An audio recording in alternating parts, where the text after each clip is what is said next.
जो कभी कभी बोलते हैं वो बोल लो।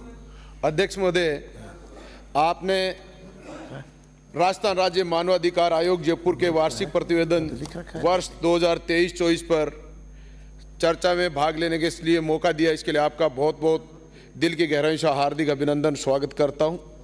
माननीय अध्यक्ष महोदय, इस राजस्थान राज्य के में 18 जनवरी 1999 को राजस्थान राज्य में मानवाधिकार आयोग का गठन हुआ। पहली बार अध्यक्ष और सदस्यों की नियुक्ति मार्च 2000 में की गई। मानव अधिकारों में एक मानव अधिकार बड़ा विस्तृत क्षेत्र है।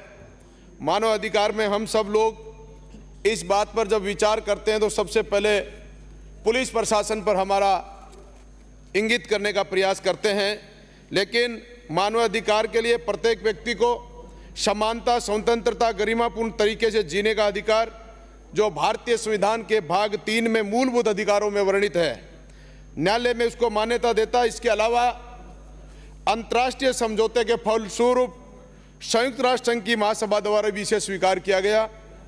इन अधिकारों में सबसे पहले अधिकारों का जब विस्तार बात करूं तो ऐसा कोई भी लोक सेवक, ऐसा कोई भी विषय मानव अधिकार से वंचित नहीं है जिनको संयुक्त राष्ट्र संघ की महासभा ने स्वीकार किया है। प्रदूषण मुक्त वातावरण में जीने का अधिकार, चिकित्सा सुविधा का अधिकार, अभिरक्षा में यातनापूर्ण और अपमानजनक व्यवहार न होने का संबंधी अधिकार, महिलाओं के साथ सम्मानजनक व्यवहार का अधिकार, स्त्री पुरुष बच्चे वृद्ध लोगों में सम्मान अधिकार। इन अधिकारों का हनन जाति, धर्म, भाषा, लिंग भेद के आधार पर नहीं होता। ये सभी अधिकार जन्मजात अधिकार हैं। इसके अलावा प्रत्येक 14 साल की उम्र तक के बच्चे को शिक्षा प्राप्ति एवं अपना समुचित विकास करने उपयुक्त अवसर प्राप्त करने का अधिकार भी है। इनके हनन के मामले में मामला राज्य मानवाधिकार कार्य क्षेत्र में आता है, और राज्य मानवाधिकार कार्य क्षेत्र में जब हमारा पूरा प्रत्येक नागरिक हर तरीके से अपने हक और अधिकार में जब शामिल होता है तो फिर मानवाधिकार का विस्तार बहुत बड़ा है, जो जीव से लेकर, जंतु से लेकर, व्यक्ति से लेकर, प्राइवेट से लेकर, चिकित्सा से लेकर इस प्रकृति पर हर चीज पर मानवाधिकार का हक और अधिकार है हर नागरिक को मांगने का। इसमें मानवाधिकार का उल्लंघन या उसमें उपशमन या उसे किसी लोक सेवक द्वारा उल्लंघन को रोकने में उपेक्षा और शिकायत की जांच करने का अधिकार मानवाधिकार को है। माननीय सभापति महोदय, मानवाधिकार आयोग में अपसंबंधित लोक सेवक द्वारा मानवाधिकार आयोग के कार्रवाई करने की जब शक्ति का मौका आता है, उस समय में हम अपने आप में मैं बड़ा विचलित महसूस करता हूं। मैंने कल मानवाधिकार आयोग के हमारे वार्षिक प्रतिवेदन के 2 फैसलों को पढ़ा, जिसमें एक फैसला राजेंद्र कुमार जांगीड़ 18 अप्रैल 2015 को दुबई विदेश जा रहा था। अब हमारे फैसले पे चर्चा नहीं करें माननीय सदस्य, फैसलों पे चर्चा नहीं करें। मानवाधिकार पे कोई आपको बात रखनी, मानवाधिकार का ये फैसला नहीं, ये फैसले नहीं पढ़े। प्रतिवेदन फैसला पढ़ूंगा नहीं, मैं मेरा विषय पर जा रहा हूं। प्रतिवेदन में शामिल है, प्रतिवेदन से बाहर नहीं है। नाम बता रहा हूं, वो प्रतिवेदन में शामिल है। तो फिर प्रतिवेदन में भी नहीं पढ़े तो फिर क्या करूं? प्रतिवेदन में जो मैं उदाहरण बताना चाहता हूं, राजेंद्र कुमार के नाम का अप्रैल 15 में उसके साथ घटना हुई। हमारे निदेशक विमानपत्तन जयपुर द्वारा एक निर्दोष व्यक्ति को पासपोर्ट के छोटी मोटी छेड़खानी के नाम से उसको गिरफ्तार करवाया, और उसने वो 18 अप्रैल को संगानेर पुलिस थाने ने जेल में भेजा। 21/4 को उसकी जमानत हुई। उस परिवार ने 2015 से लेकर 2023 तक का मतलब 8 वर्ष तक मानवाधिकार में आने के बाद भी 8 वर्ष तक उस व्यक्ति ने सफर किया। इस तरीके के अगर मान लो फैसले हो रहे हैं, मानवाधिकार आयोग में शक्ति में उसको दंड क्या मिला?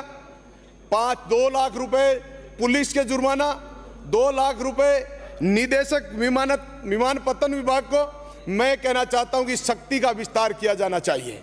जब व्यक्ति के साथ इतना बड़ा अन्याय और जुल्म प्रमाणित हो जाता है तो फिर जिन लोगों ने अपराध किया है, निर्दोष को जेल भेजा है, उन लोगों के खिलाफ मुकदमे दर्ज कराने की शक्ति भी मानवाधिकार आयोग को दी जानी चाहिए।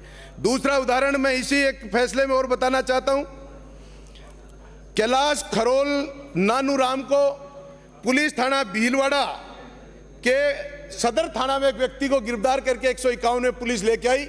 पुलिस ने उसके साथ गंभीर मारपीट करी, हाथ भी फ्रैक्चर हो गया और हाथ टूटने के बाद मानवाधिकार आयोग ने फैसला किया उसके पक्ष में, उसको 50,000 रुपए की सिर्फ राशि दिलाई।